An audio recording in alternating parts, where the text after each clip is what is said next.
Terence Crawford finally reveals who has more punching power, him or Errol Spence Jr.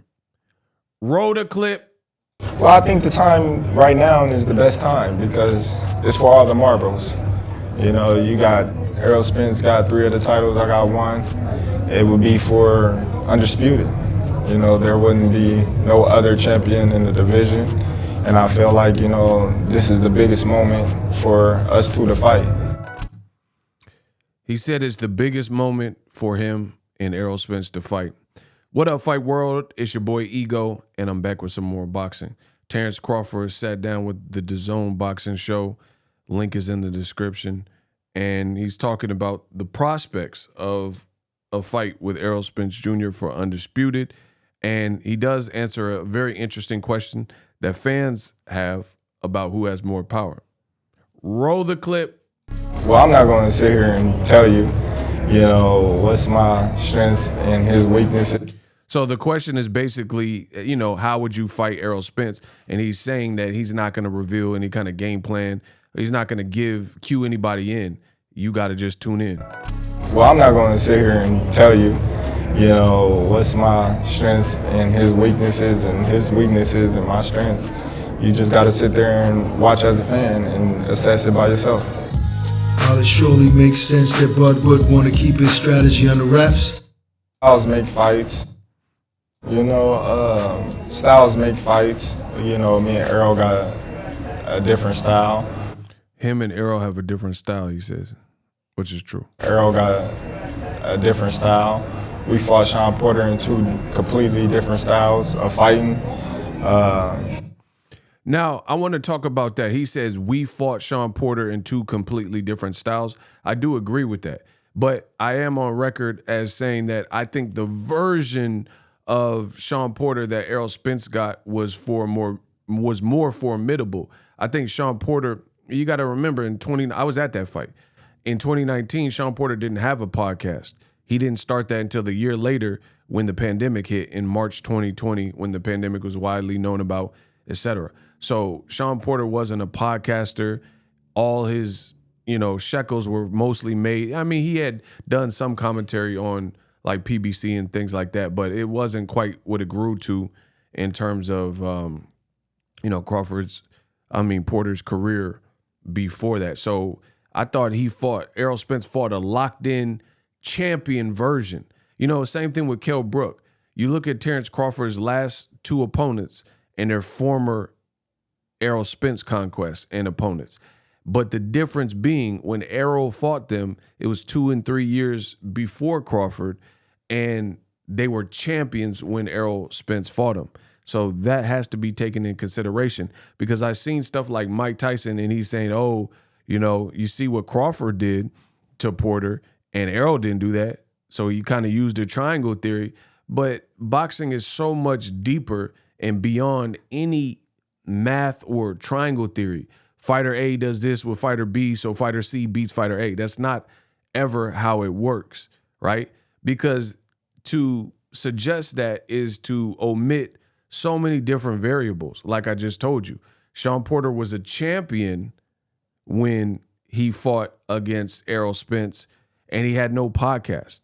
So we can't act oblivious to these things and not take that into consideration. When Crawford fought him, he wasn't a champion. He was also on a 400-plus day layoff, and he had a podcast in Ring City and Triller. He was doing all these commentary gigs, and he revealed later that he had arthritis in his hip, and he knew he was retiring, win, lose, or draw. So that's just something to note. Without further ado, let's get back to it. Roll the clip. Well, I don't know. You know, styles make fights. Just the punch. You know, me and Errol got a different style. We fought Shawn Porter in 2 completely different styles of fighting. You never know. You know, I never got hit by him, so I don't know how hard he hit. He never got hit by me, so he doesn't know how hard I hit. So, but that's, you know, not. He said, I never got hit by him. You never know. You know, I never got hit by him, so I don't know how hard he hit. He never got hit by me, so he doesn't know how hard I hit. So that's an interesting, you know, he kept it real right there because you haven't sparred with him. You have never fought with him. So you guys don't know each other's, you know, strengths and weaknesses. and power, punching power. You don't really know that until you have faced that person. But that's, not is going to determine a winner or a loser. Hold on, let's take it back. Two completely different styles of fighting. You never know. I never got hit by him, so I don't know how hard he hit. He never got hit by me, so he doesn't know how hard I hit. So, but that's, not is going to determine a winner or a loser. Who punches harder. Now, I mean, I agree. I don't think that it determines a winner or loser based on pure punching power, but that could be factored into it if you can't take the power. You see what I'm saying? So, yes and no. Like, punching power alone is not going to win you a fight. When Floyd Mayweather is the god of showing that. But if someone got punching power and skills, then, and they could put it together on the said night, given night, then there's something different. Not is going to determine a winner or a loser. You never know. I never got hit by him, so I don't know how hard he hit. He never got hit by me, so he doesn't know how hard I hit. So, but that's, not is going to determine a winner or a loser. Who punches harder. There's a lot that goes into, winning a fight than who hit harder. So you guys let me know what you guys think of Terence Crawford's assessment. For the most part, I think it was pretty fair. He's saying, I never fought Errol. Errol never fought me. So we don't know until we get in the ring. I personally want to see the fight. This is clarity for the division. Anything that brings clarity to the world of boxing, I'm really with that. I'm with that smoke because it's good for my sport to continue to grow when we have these situations that provide clarity. I really don't know who's going to win. I think it's a 50-50 fight. I think Errol Spence, I'm going to keep saying the same things. I think Errol Spence is undermined and overlooked by a lot of members of the media and boxing legends. I do think that. And that's not to downgrade Terence Crawford. He's terrific at what he does. But Errol Spence, I don't think is given his propers for doing the heavier lifting, the mission that he's been on, and he's Errol, the eye collector Spence. He's going into enemy territory, like with the Kell Brook fight. He's taking and snatching the belts off of champions.